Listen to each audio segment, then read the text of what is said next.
Welcome to Blowing Smoke with Twisted Rico. I'm your host, Steve Ricardo.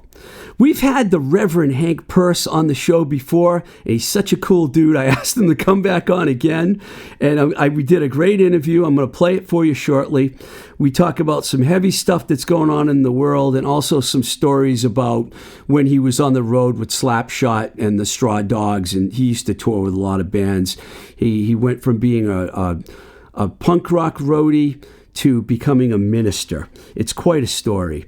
I want to tell you about a couple other things first before we play the interview. So I spoke with my friend, my very good friend, Jack O'Neill from the band Jacko Peirce. Jack's been on the show before. We talked on the phone the other day because his band was one of the first bands that I know that went out and did some live shows. So I called him to get his perspective on how it went. And he basically told me some interesting things as they played a bunch of shows in Texas. They were actually makeup dates, first of all, from a year ago. So apparently things are a little different at the club level than they are in the Texas governor's office, because the folks at the club level, despite the fact that the state was supposedly opened up, they're playing by their own rules. Masks were all mandatory. People needed to be seated when they were not wearing masks. You couldn't come up to the front of the stage. There were no meet and greets. But you get to see live music. Of course, it's a little different now, but it's a step in the right direction. Jack also mentioned to me that a bunch of people that bought tickets to these shows did not come to the show, but they basically told the band, keep the money. They just weren't ready to go out yet. So I wasn't expecting to hear that from Texas, of all places. But the band got paid by people that weren't there. They got paid by people that were in attendance. And you know what? It's not a horrible thing when you're like trying to make a living as a musician and, you can't really play gigs like so many bands have been unable to play. So when I heard Jacko Peirce went on the road, I figured Jack would be great to check in with him, and I did. He was gave me all these honest replies. And he's had his shots, and some people have, and a lot of people haven't, but they're still being careful, even in Texas. So these are different times, and honestly, I'm not even sure whether, despite the fact, by the time this airs, I will be completely vaccinated. I hope I will be, but I'm personally not in a big hurry to go to a club or a windowless room, without a mask on. But people say this, to each its own, but I hope people do the right thing. And Hank and I talk about this a little bit in the interview. It's not going to stop for me or anyone else. We got to be careful. It's just got to. We have no choice. That's just the way it is in our society right now. All right, before I play the interview with Hank, I'm going to play you a song from Government Issue. This one is called Caring Line.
How's it going, Hank?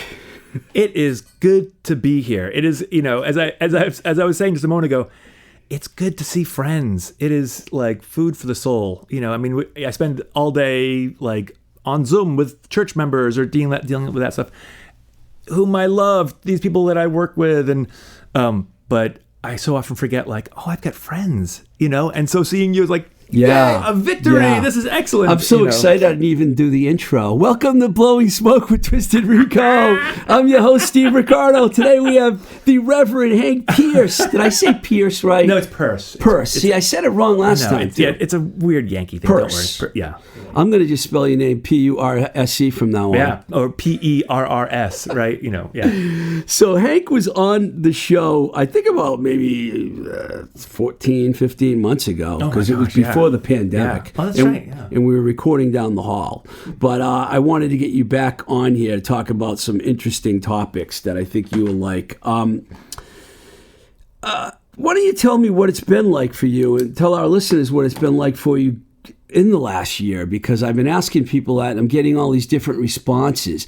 And did you have to do your minister stuff, the whole, I don't know how to phrase it, minister stuff? No, that works. So March 15th or March 13th, we all went like, okay, we have to, go underground. And so for the last, however many months this is, 14 months, I've been preaching to an empty sanctuary every Sunday morning. Go down there with my laptop, and it's very, you're doing a Zoom. Yeah, wow, that's actually fascinating. For a long time, for a bunch of months, basically from the summer until February or maybe March, we were doing everything. We were recording stuff. And then we had these amazing tech folks at the church, volunteers who were then sort of stitching it all together. But they were just, their entire Saturdays were spent doing this, and I mean, it looked great, it sounded great, but we were like, oh my gosh, these people are gonna, dry up and then burst into flames, so we have to do something. So we switched back to Zoom and been doing our services on Zoom, which is, and of course the first time, that first Sunday back, someone lost a page of what they were going to read and there's a glitch, but which I think everyone was kind of like, it's live, great, so. So could you tell how many people were listening to your sermons? Oh yeah, you can always look and see, you can look and see who's doing it live, and then go back and look, during the week and see. So it works. It works. Yeah. I mean, okay. Like for folks who know me, like I am and for folks who know me, this won't be any big surprise. But folks who don't know me, I am an uber extrovert, right? I love giant crowds. I love being at a baseball games. I love, Well, didn't you grow up in the pit at hardcore shows? That might have been part of it too. But I love being out. I love being, surrounded by people, going to protests, going to, I remember going to Times Square for New Year's Eve. Wow, really? A million years ago, hanging out with guys with an agnostic front and Slapshot. We're there, and it was just crazy. And we're like, this is the best, and I just love that sort of stuff, And so all of a sudden to be back and to be like, I love my family. They love me. We are so sick and tired of each other, And so sometimes I'd just be like, I need to go and walk down, I don't know, Newbury Street, or walk around, Davis Square, and especially in the early days, there was nobody there, but I needed just to be able to get out of my house and out of my head a little bit and just be like, oh, right, and, for anyone who's lived in any city for long enough, every corner there's a ghost or a story, or, that you kind of go like, oh, that burrito place is, I dated a girl who lived in that house that, whatever, all those sort of things. Yeah, just have, went to a great party there with my friends. You're talking about honest taqueria? I'm like, burrito place. Yeah, right, no, exactly. Why don't you tell our listeners, because some people know who you are from working with bands, some people know who you are from being in American Hardcore, the film, and a lot of people know you as a minister. Yeah. What kind of a church is it that you work in? Can you explain that? Why would they hire somebody like me? No, you already won me over long ago. And I know what kind of person you are. I know you're a great person, but some of our listeners are probably, why in the world does he have a minister on his show? And we'll tell the whole story, but before we tell that, how would you describe your situation?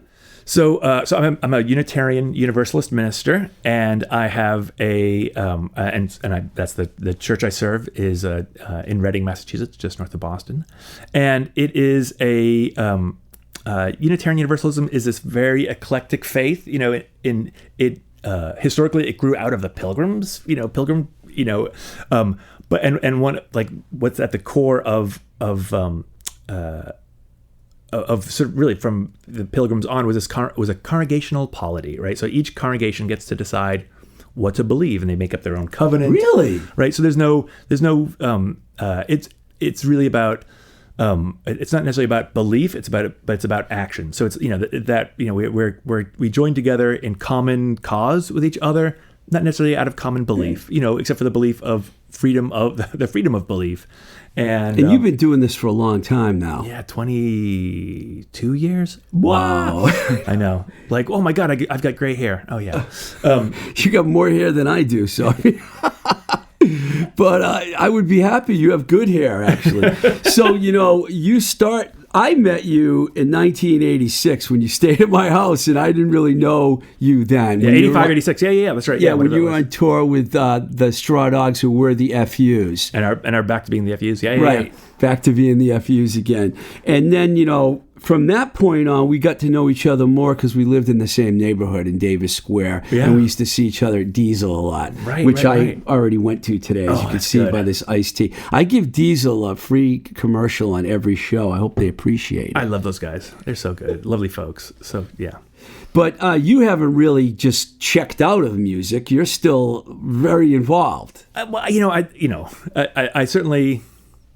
Yeah, I think early in my ministry days, sort of in the late 90s, early 2000s, I think I had a sense of like, oh, I need to, act a little bit differently, I mean, it's funny, my very first, when I was applying to seminaries, I went to UMass Boston. I have a degree in religious studies from there, and I was checking out different divinity schools, and I was invited to a party at Harvard Divinity School. Please come check us out. I know that 7 Divinity. I know that location. And so I went in great. And I went in and like very shortly I realized like I can't come to this school. Like I don't own enough sweater vests. Like these are not my people. I ended up in Chicago for a year. Oh right, cool. I didn't know that. Maybe you told me that, but I remember. And I love Chicago. The school that I was at, not so great. But I love Chicago, and I was like, oh, I'm kind of, but I was engaged to a woman who was living here, and so I moved back and finished up seminary here. But there was always, I got, when I was in Chicago, I got really depressed because I kept thinking like, I've got to act a certain way as a minister, and I have to sort of not, sort of put away my childish things.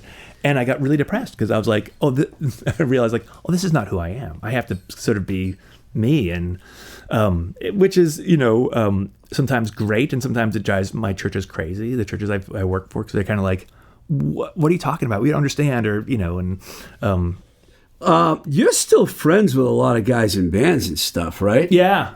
Probably most of your closest friends, right? A lot of them are, yeah, and it's which is great. I mean, it's that sort of shared experience that you have as a teen, early 20s, because you go through these like intense events, and you meet folks, and I think it really was, punk rock was the place where anybody who felt any kind of like outsider kind of thing, that it just that you kind of went like, you gravitated to, and whether that was because like your parents were from a different country. I mean, it could even been like your parents were from Ireland, and like that was enough to make everyone else in your community go like, "What's up with you? What's that?"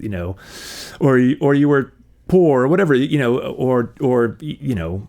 mentally ill, and or whatever, or had or never mind folks who were gay or transgender, all those other things gender minorities, racial minorities, all those sexual minorities, all these different things that we all kind of gravitated to this place. And it wasn't always easy because like the models we had for like keeping a community together was basically like either do what everyone else is doing or do the exact opposite, and those aren't like a lot of options. I know you're probably a little younger than some.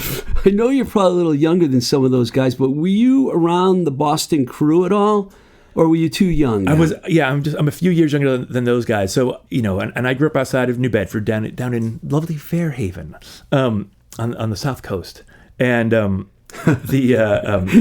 so. Kind of like Las Vegas down there, right? Right, exactly. Yes, exactly.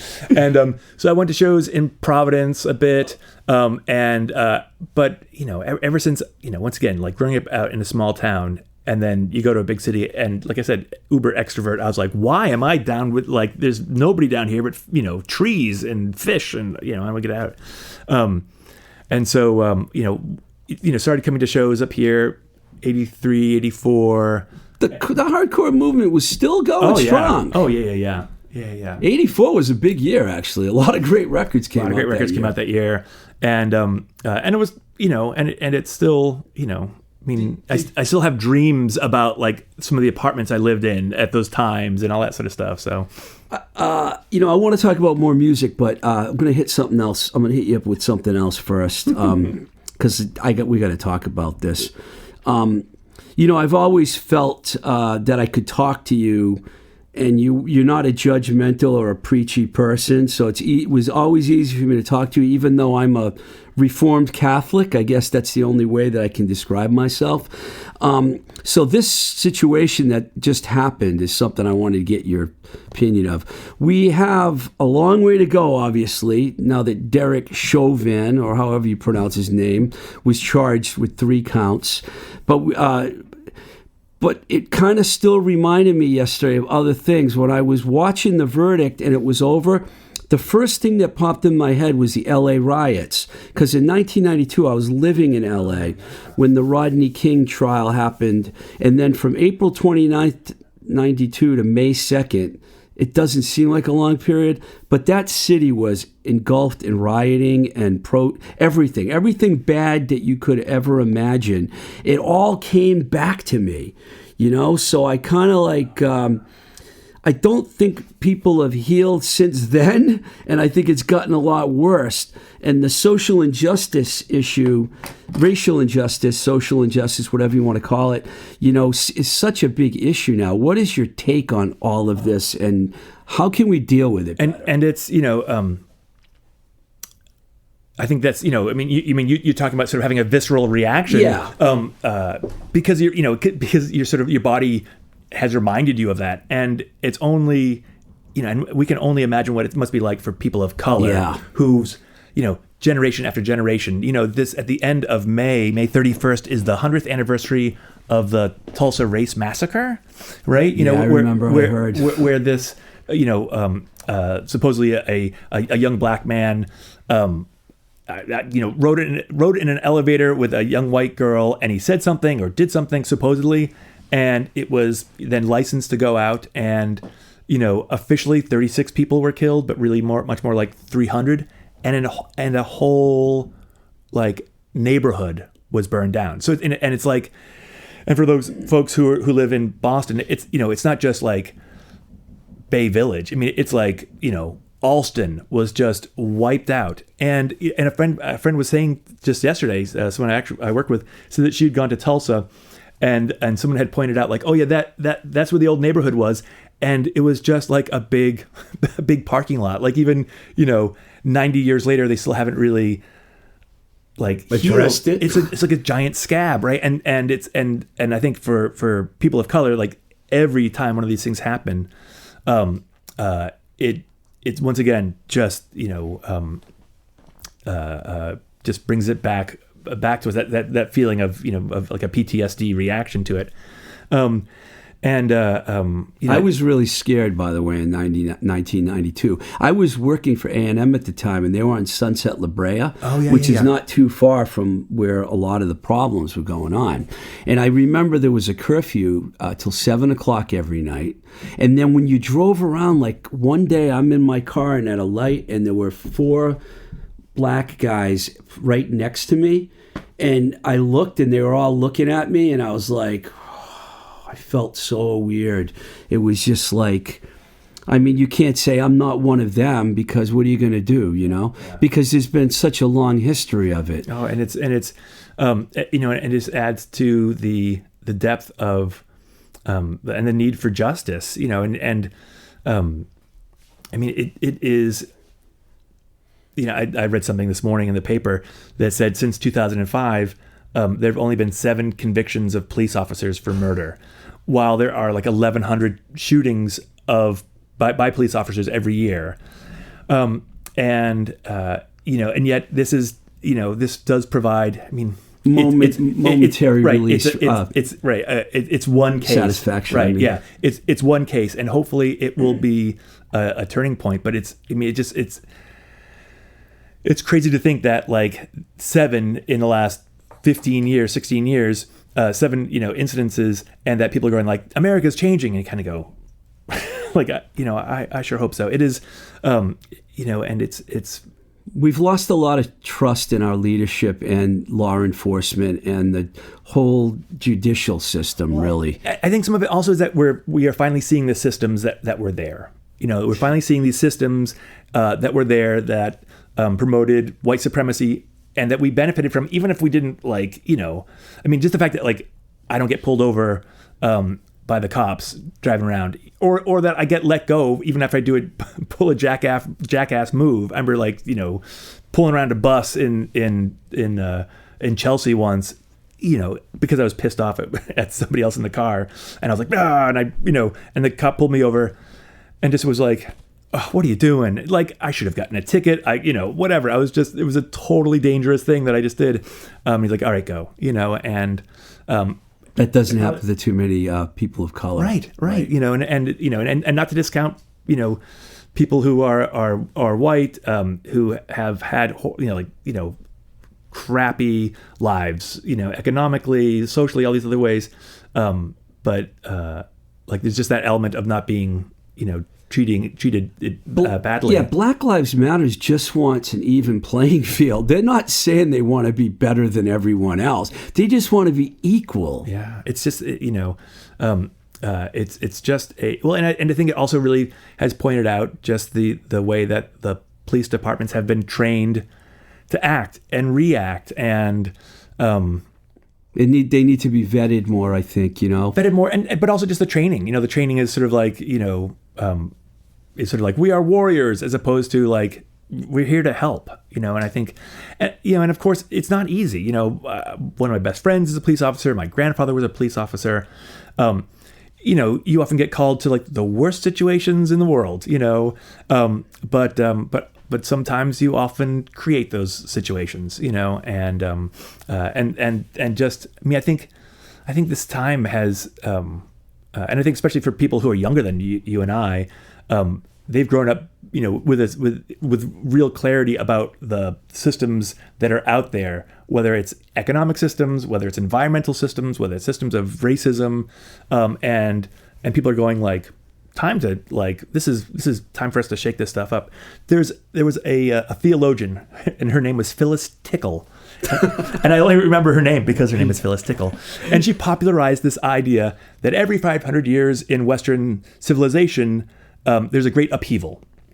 Where basically all of the institutions that have been set up in the last 500 years have just gotten so old and so brittle, and it's the institutions and you know, sort of, and whether that was like, you know, so once again, she's a theologian, so she's thinking on sort of a, you know, on a religious calendar. So it was like the split between the Eastern and Roman Church, you know, and then 500 years later, you've got the sacking of Rome by the Visigoths and the Vikings, and then 500 years after that, you've got the Protestant Reformation, and 500 years after that is today, you know, and some of it is technological advances, some of it is a pandemic that allows everyone to sort of sit around and kind of go, what the hell's going on, and seeing these More things. people did go out in the streets during the pandemic than I ever saw before. Yeah. I've seen a lot of marches and a lot of protests, but people just have had it. Yeah. And I think so people are all of a sudden looking at everything, and whether that's education, whether that's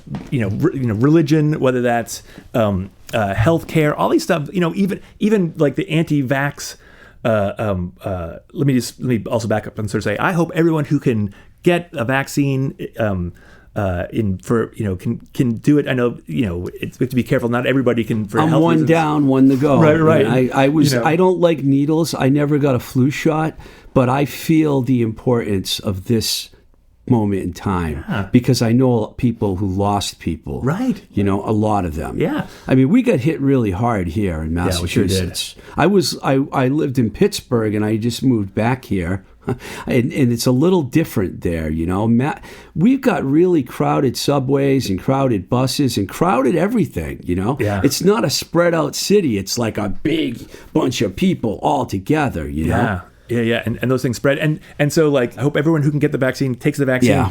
But even the anti-vax is a symbol of the people kind of questioning like medicine and questioning education, science in general, questioning science, questioning the politics, all that sort of stuff, and and so you get people going to these extremes, but it's really sort of a symbol of everyone kind of going like, oh my gosh, like things are really messed up. Like, let's shake the trees. Let's get back to what's... Are we going to be able to do that with the leadership situation where you have a 50-50 split on everything?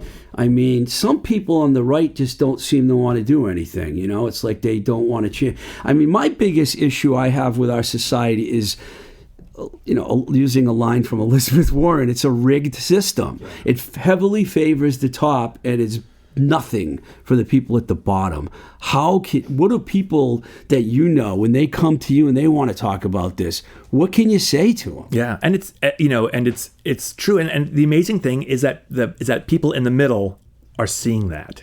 I can't remember who. There was a famous we need quote. The middle to be very involved, the independent type people. Well, and I think also there's a quote from somebody who I can't remember who said like unfortunately most Americans think of themselves as like disappointed millionaires. I just haven't become a millionaire yet, so we better not tax those folks because I'm expecting to be there eventually, and it's this kind of crazy. I mean, some of it is maybe American optimism, but a lot of it is just sort of this. People have bought into a crazy, belief that everything's going to be great and that you will become a millionaire. And so we vote against our best intentions because we think, well, this won't apply to me for long, so. I grew up in a very low, not like lower middle income situation. My mother came from Italy. She didn't speak English when she got here. She went through all kinds of racism where she worked and everything. The women that she worked with would teach her all the bad words, and they'd tell her to say them when the boss came in. She's told me some crazy stories. She got here when she was 23. So here's what I was going to say about her. All she ever thought about when we were growing up is, you got to make money. We got to make money. And that's what they tried to instill in us. My brother became a millionaire. Not me so much. I picked the music industry. But I think a lot of people grow up that way where they believe that without money, you're not going to get anywhere in life. Yeah. I don't necessarily feel that way, but a lot of other people do. Yeah. My wife, many years ago worked, she's Canadian and she went to school in Canada and she worked at a local radio station, a local like college radio station. And, and was that in Canada or in Canada? Yeah. Okay. At McGill.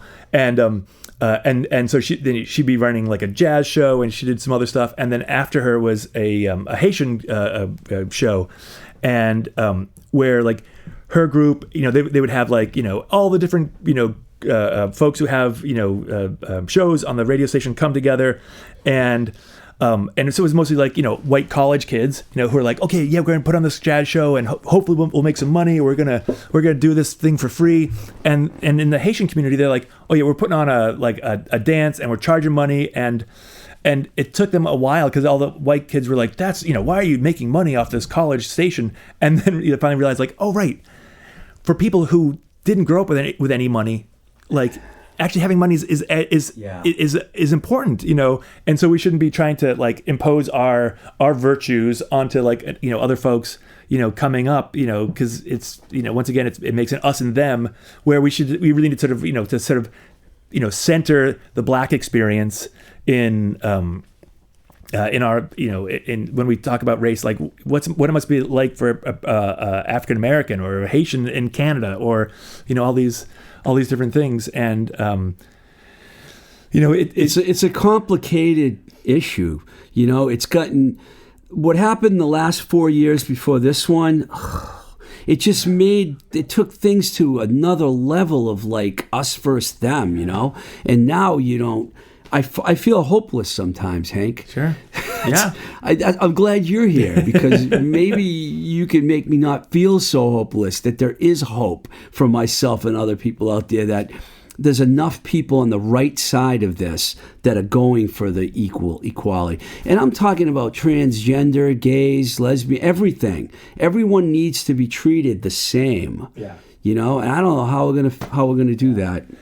Yeah, it's not easy. Sorry to get so deep. No. I mean, it's fine, and I think the question before us is can we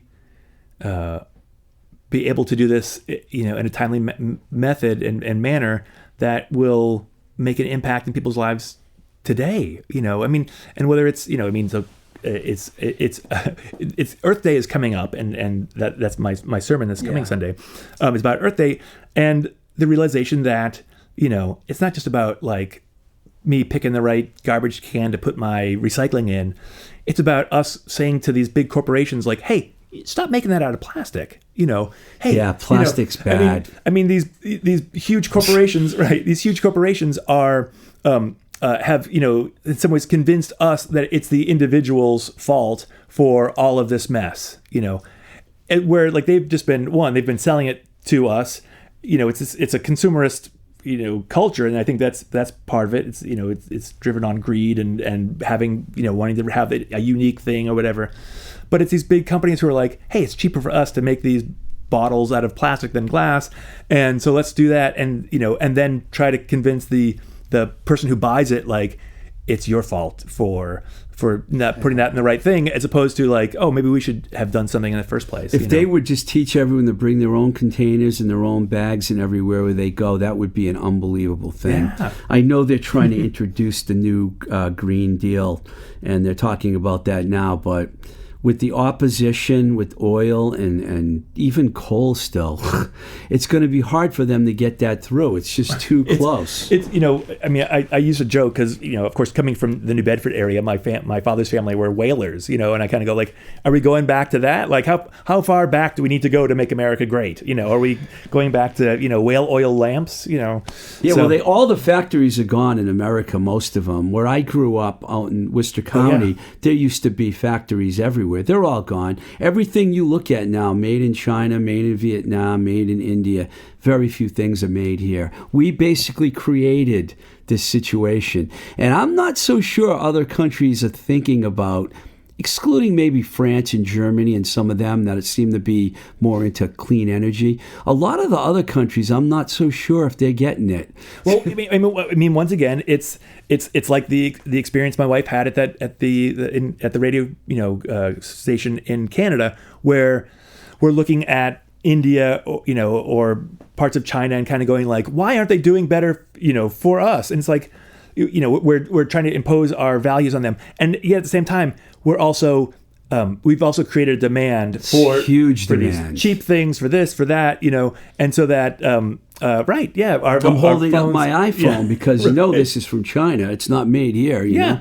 And if these things were made here, we would then sort of say like, oh my gosh, I can't believe how dangerous it is in the factory, how much pollution is created, all these sort of things, and then we'd have where it is sort of out of sight, out of mind, but it's gotten to the point where it's not out of mind anymore. It's not out of sight. It's funny because you look at certain industries that are out there now that could help us. the marijuana industry, for example. There's all of these farms and everything popping up everywhere now. Maybe not in some of the states where it isn't legal, but around here in the West Coast, it's like creating a lot of jobs, And if they focused on solar, and I'm getting way too crazy now. I'm gonna stop this. I'm gonna lighten up the mood. I'm going to totally change the subject. Is Slapshot the band that you probably spent the most time on the road with, going on tour with? Oh, definitely. Did you go to Europe with them too? I did the first tour in Europe with them in 91. It was 30 years ago. In fact, I posted a bunch of pictures, and I got some of the other guys to post pictures from that tour. And it was great, it was so great. And the funny thing is that we're still in contact with a lot of the people in the bands or in the tour company over in Germany, and people that we met there. Is that where it all started, Germany? Yeah, the Big tour music market. Great. The tour company was out of Berlin. It still is out of Berlin. MAD Productions. Did you notice a big difference between audiences there and here when you were with Slapshot? Because they're a very loud, fast, aggressive band. Yeah, well, I mean, it was a hardcore crowd, The thing that was interesting. So we played Yugoslavia, like an American hardcore crowd. Oh, different. We played Yugoslavia when it was still a country. We played Belgrade. We pulled up, and there were all these people outside. It was the club was actually in the train station in Belgrade, wow. Which a few years later the U.S. actually bombed. We actually bombed them sort of saying like we bombed the train station during the Serbian-Croatian and I was like, war. Holy crap! Like I've been there, How did you find out about that? It was on the news, like and they had to bomb the main train station in Belgrade. The U.S. Sent missiles in, right? But we pulled. They bombed the hardcore venue. Oh my God! We pulled up, and there was this long line of kids outside waiting to get in, and this kid came up, who was running the show, who looked like an American hardcore kid. Everyone else just looked like teenagers, and I said to him, I was like, "This is fantastic." I said, like, I can't believe that that all these kids know who Slapshot is, and he's like, "Oh, they don't know who Slapshot is. They just know it's a band from America, And I was like, "Really? Yeah." And I was like, "Oh yeah, right. That's fascinating." It was, and then the next night we played in Sarajevo, and a huge barroom brawl broke out with neo-Nazis, and it was, wow. How did you guys get out of there in one piece? We were outnumbered by these neo-Nazis, and so. I started it because I wouldn't sell a T-shirt. There was some drunk skinhead who's trying to buy a T-shirt. You started the brawl. Well, I'm the reason for it. He and he was wearing a Screwdriver T-shirt. This white racist band. And I said, I'm not going to sell you a T-shirt. And he's pissed. He goes off and he talks to somebody in his crew who speaks English, and this woman comes back and she starts swearing at me.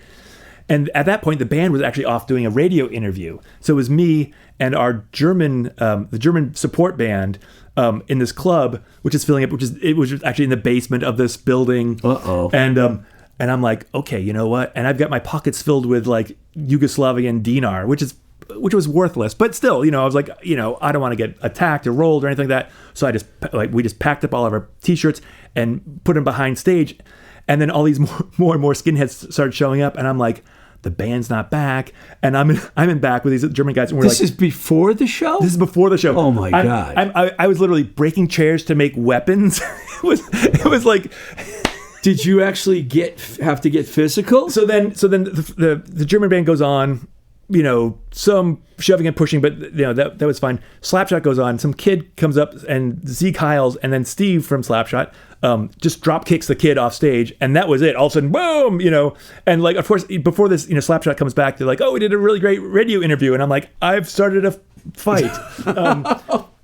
But full on, it was like a cowboy and western, movie thing. Chairs are flying, and I remember at one point looked up and Choke had a mic stand with like one of those big heavy weights at the bottom, and Choke's family were also whalers, and Choke just like he just heaves this thing like it was a harpoon, boom, it hits this kid in the head, and part of it was the fact that like we were a bunch of like corn-fed American kids that were and fighting fist fights with a bunch of kids who like hadn't didn't have a good healthy upbringing, you know, and so like one punch, boom, they go down. Oh, okay, all right. But the thing that I always remember too is that I was wearing LL Bean boots, you know, like those rubber boots. Yeah, not boots that you want to wear in a barroom brawl. I'm like kicking somebody. You're like, oh, and I'm sure they all had the big black boots on. Totally, yeah, of course. And the club owner came down like after we finished the set, and you know the Nazi kids left, and the club owner came down. He's like, you should leave before the police come. And we were like, yes, let us leave before the police come. So we all packed in the van and just drove like out to where. Did they get paid? We might have, but you know, but also once again, like we played 3 shows in Yugoslavia, and it was sort of like we're doing this for fun, you know, because like, you know, we got paid in this money that like you could really only spend in Yugoslavia, you know, and so like as we're leaving Yugoslavia, we're like, all right, well, let's go buy some, you know, we're at the truck stops buying like we all bought clogs, you know, it's just like dumb stuff like that. That's a great story, man. That's a great story. I have to ask you, because I don't think I asked you this last time. Did you ever watch the documentary about Slapshot? Oh, yeah. Obviously. Yeah. Do you think that was a good depiction of the way things were with the band? Because there seemed to be a lot of the couple of angry guys, which one, Mark I know, I've known for a long time. He's, you know, a great guy. Choke I don't really know that well, and they came across really. I think it was a very honest you know, depiction at that time. And you know, and the thing is of course is that like none of us got into punk rock because we were normal or had healthy family systems, you know, and you know, and so here we are, you know, trying to work stuff out. People thinking like, all right, we have to get, you know, we're going to make it big, and maybe this person's slowing us down or whatever. And of course, like after that, I mean, the thing about the video about the movie actually was that it was a great cathartic event for all of us, you know. So then like the grudges that we had held because this had happened or that had happened, we're all sort of like, you know, we talked about it. Is everybody all friendly again? Yeah, good. Yeah. You know, I mean, we always still kind of go like, hey, what's up with so and so? But you know, it's, but really, you know, we still care about each other, and you know. The first time I saw Slapshot was at CBGB when I was living in New York. Oh, yeah. And when Cho came out with the hockey stick, John Anastas was still in the band. Oh, This is going way back. That was our first show in New York. Yeah. You were there that day? Yeah, it was a hardcore matinee, I believe, Sunday afternoon. But the band was unbelievable. I was like, wow. Because a lot of people like, this is the next generation of Boston hardcore, but Choke really was at the beginning of the whole thing. Yeah. And I guess Slapshot is still together. Together. I just saw a clip of a practice, you know, that they just had last weekend. You know, them, you know, writing some new songs and stuff, getting ready to record. I thought this would be a good band to talk about because I know you spent a lot of time with them. Is there any other bands that you spent almost as much time with? Like the Straw Dogs didn't really do a full-on tour, right? Didn't they do like a few dates across country? So we did that big tour that when you and I met, and then I did a bunch of sort of, you know, like week-long, you know, tours down to Florida or that sort of thing. And did you know Steve? You must have know Steve Martin. Oh, of course. Have you kept in touch with Steve over the years? Yeah, he's done quite well for himself. Oh my gosh, yeah. Steve is, for anybody who doesn't know Steve is the person what's the he's a publicist. He's a publicist, much. But he's the person that they base much of the I'm trying to think of the name of the show. It was a big HBO show. I haven't been watching much HBO. No, this was a long time ago. And the publicist or the manager guy would always sort of say, "Hey, hug it out, you guys." Ari, oh gosh. Oh, I know what you're talking about. The group of guys from Boston that moved to LA. It's based on Mark Wahlberg's life. Yeah. Right. And why can't I think of the name of it either? But Entourage. There we go. Yeah, yes. It just popped. Well, he didn't tell me. It popped in my own head.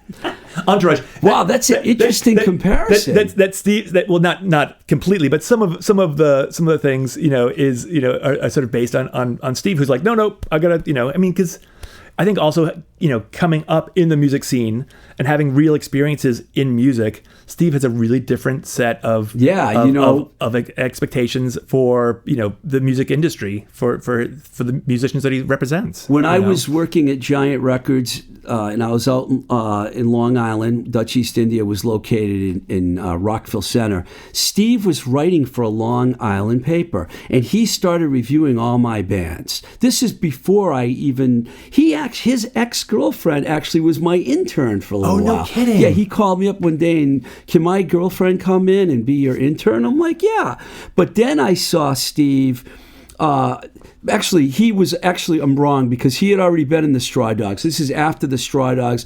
I think it might be, was AF for him before or after the Straw Dogs? After the Straw Dogs, he then moved back to New York and played guitar in Agnostic Front. Yeah. Yeah. So I saw him with both bands. I just got my timeline screwed up. But Steve's a really good guy. Yeah. I hadn't thought about him, and then you made me think of him somehow. But so he was with you guys when you guys came to California. Yeah.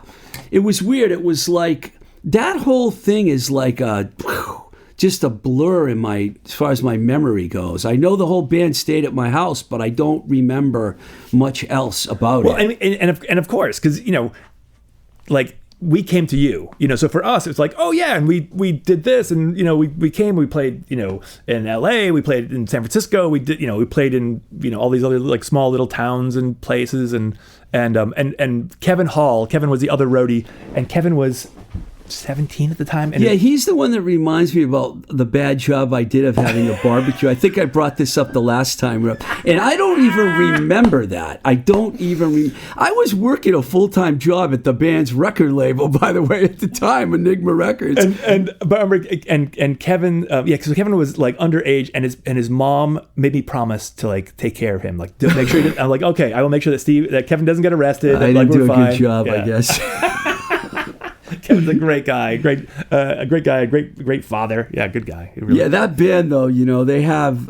When I think about the greatest songs to come out of Boston, "Young Fast Iranians" is always like way up high on that list, with like "American Town" by the Freeze, and "How Much Art Can You Take," and their songwriting. "This Is My World." It's right there with those bands. Yeah, their songwriting was and still is absolutely fantastic, and John's voice is just amazing, and so I think that's I'm going to get John on the show. I got to get in touch with him. Oh, definitely, yeah. Because I think also just having they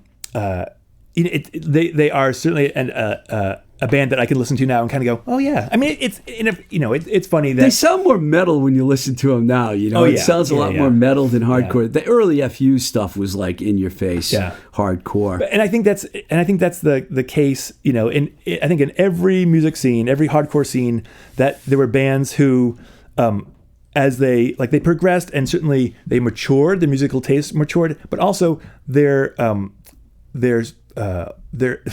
ability to play their instruments also got better. They were good, actually, when you think about the way they played. They had a great band. And I think in each scene then, people go like, oh, Boston all went metal. Some of that was because that's the music that was sort of like that people, I sometimes felt like being in a band was like therapy, and so all of a sudden they were like able to re-enter society after they'd learned and matured and gotten these experiences. And it's like, well, what do you want to play? Well, what's everyone else listening to? Well, everyone else is listening to AC/DC. All right, let's play like that, Or in DC, it was more of a, not Simon and Garfunkel, but it had a different feel. The go-go scene was really big there. Go-go music was really big, and so you have that influence, The musicians from that era had loud voices here, because there's all these press conferences that you could, like when Choke and Al Baril did their press and then DYS comes out and says, we're a metal band now. Those bands really were able to. They had a huge following. Yeah. I mean, when you talk, I put the Boston hardcore scene right up there with DC and LA, and probably those are the three biggest. I mean, San Francisco had a bunch of good bands in other markets, but the Boston one, and you were like right in the middle of it all, Hank. It was, my mother, I don't know if I said this last time. So my mother was a traditional Irish storyteller. So I grew up in the folk music scene, right? And in the traditional folk music scene. So so not Simon and Garfunkel, but real traditional music. And so my mom's friends were all, I mean, if they weren't musicians, they were then like professors who were studying, musicology and folklorists and this sort of stuff. And so there's always been a part of me that sort of looked at at each of these different little punk rock scenes as like, one of the reasons I wanted to go on tour is to sort of see like, so what's it like, in Lawrence, Kansas? Like, do the kids dance in a circle like counterclockwise, or like, what? There's all these different things that the environment's shaped, the music scene, and which also is the reason why like certain bands from certain cities had a certain sound. While Discord, early Discord bands often had a similar sound, and and then maybe some of the older bands had a different sound, or Boston was very sort of vocal and guitar strength. Chicago, very bass and drums, centered, and so I loved that aspect of early punk rock, kind of going like, well, why did this scene arise, and was it around like a certain group of people? Was it like, what was it? And I love that. DC pretty much, from the way I understand the story, it's been told so many times, they really influenced some of the Boston bands early on. Yeah, sure. And then the Boston bands were like, well, we're taking it to another level, which they did. Well, and one of the things that Steve Blush, who's who put together the American Hardcore book, he talks about, that cities that had suburbs, where the kids were able to sort of like, they were able to go into the city for a show, but then they'd come back out home and be able to like have a garage to play in, to practice in, and so that's Boston was primed for that. DC was primed for that. LA sort of, but LA's also has a sort of a different history, music history, and he's in some ways he's talking about why New York bands, like the early New York hardcore bands, weren't that great, There weren't a lot of them. It's hard to believe. They came to the party late. Right. And some of it was that you had all of these kids who had, lots of runaways, and also everybody wants to play New York. So you have, lots of bands coming through, and, but also that, they didn't necessarily have a place to, like, they didn't have garages to play in, which is why, like, Astoria, Queens, you have all of these bands, whether it's Murphy's Law or Sick of It All these people from Queens who, because like that would basically be the suburbs, Yes. and it's funny. I had Lou from Rumbar Records on. He's from Astoria. Yeah. And he was talking about... That's what I was thinking of Astoria, too. He grew up with all those guys, he grew up with them. I lived in New York City for 2 years when I left L.A., and I went to the hardcore matinee every single Sunday. Connie Hall was there booking the shows, and Tommy from Prong was the sound man. Yeah. And besides those two, I was always there every week checking out bands. And I got to see so many great bands, because I actually still prefer matinee over the nighttime. The kids need to have their say. I know that's not original, but it's like, that's what made it cool. And I think those New York kids, they might have come along late with the bands, but they were there right from the beginning when Bad Brains showed up and all the Boston bands and DC bands. That place was always packed. Every show you'd go there and it would be packed. Yeah. And it was like, so I think that they do deserve more credit than they often get, but... what do you like? Before I go, I'm going to ask you a couple more things. Are you listening to a lot of music now? Well, let me first thank you, because I'm listening to this. I'm listening to your podcast, and then hearing like your interviews with folks. Listening to Lou's thing, he was great. He was great, and then I checked out the bands on his label, and holy crap, that's great. So there's that. So you're into a lot of different styles of rock, pretty much. Right? Different styles of rock, yeah. I'm certainly there's still some folk music that that I'm drawn towards, and some early gospel stuff. But it's mostly rock. Did you like the Staple Singers by any chance? Oh yeah, I have a box set of theirs that I scored. It's really cool. Oh, that's really cool. You said gospel music, made me think of that. And I think some of it is just, it's an authenticity thing.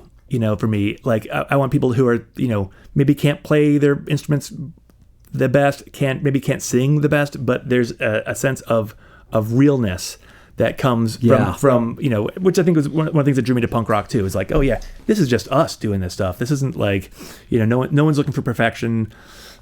or even close to it. Let's just let's go for the energy and the power and America took the English punk scene and took it to another level. There's no doubt about that. So you're just listening to a variety of different kinds of music. It is pretty funny. Like I'll be like I always put my phone on shuffle when I'm in the car and stuff, and it just you can sometimes kind of go, oh, that's great. Oh, I do love the Kinks. Oh yeah, and the next thing you know, it's some like here's Void or whatever is Voivod, just like crazy stuff. Void and Voivod. Yeah, exactly. Is there anything you want to tell us about what your plans are and what you plan on doing in the future here? Are you pretty much going to follow the same path you're on? It's I think so.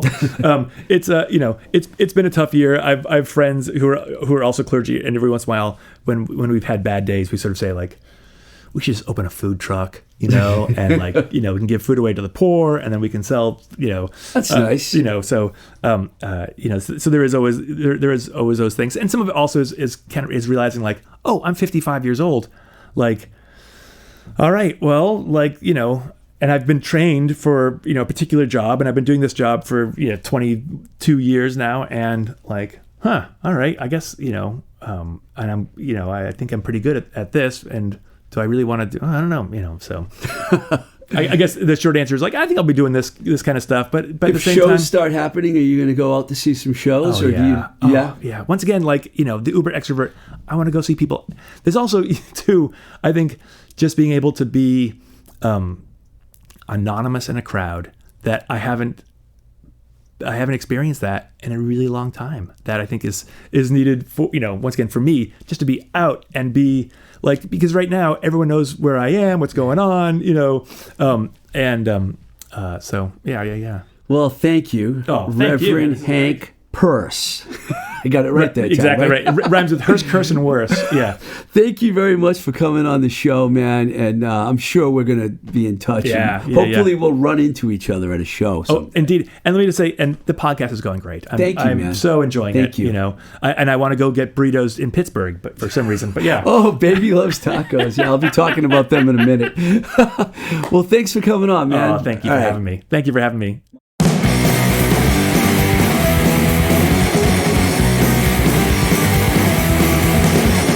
Child, I am holy, and you want only to be like me. Well, come back to my parish house and rest upon my knee. The cleansing of your soul begins with the parting of your clothes. Your life will be changed forever when my love inside you grows. What's confessional? We will be as one. What's confessional? The damage will be done. What's confessional? We will be as one. What's confessional? Religion can be fun.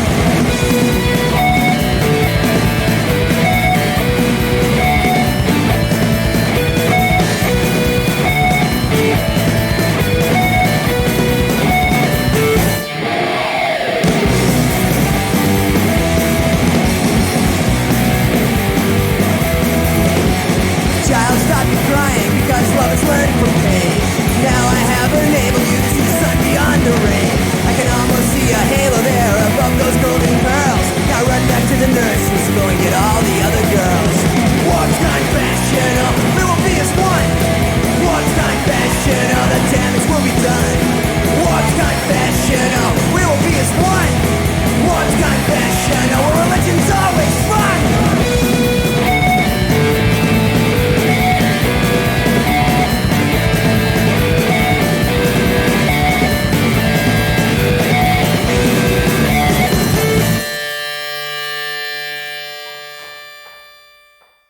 All right, that was Warped Confessional by The Freeze.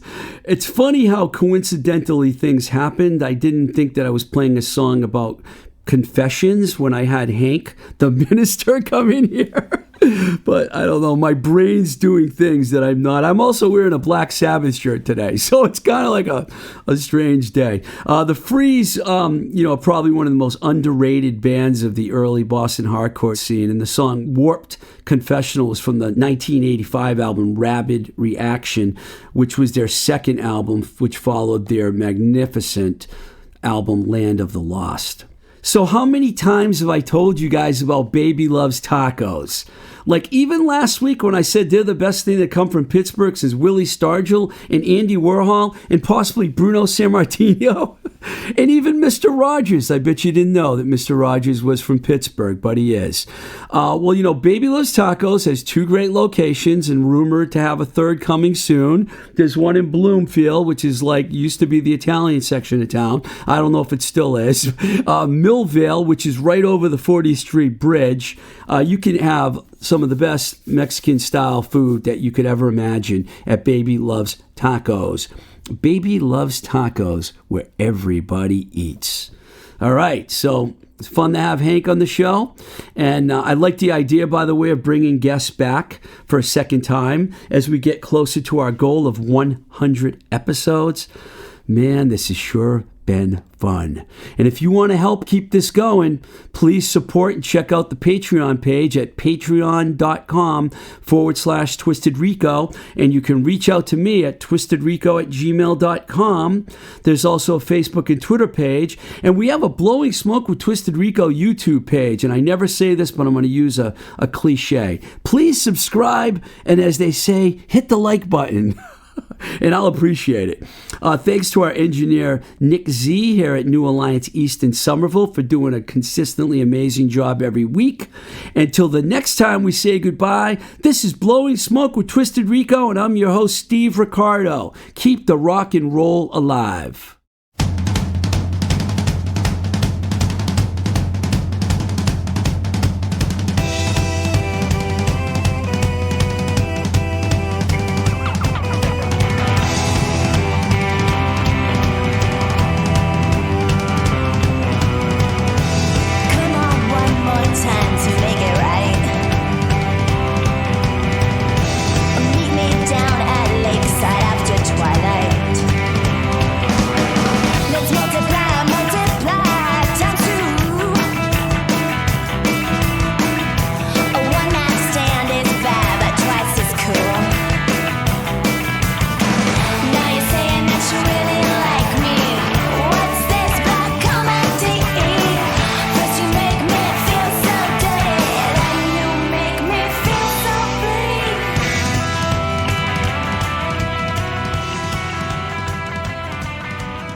Nick can whisper it in my ear if he's listening. I want to. I don't think he knows either.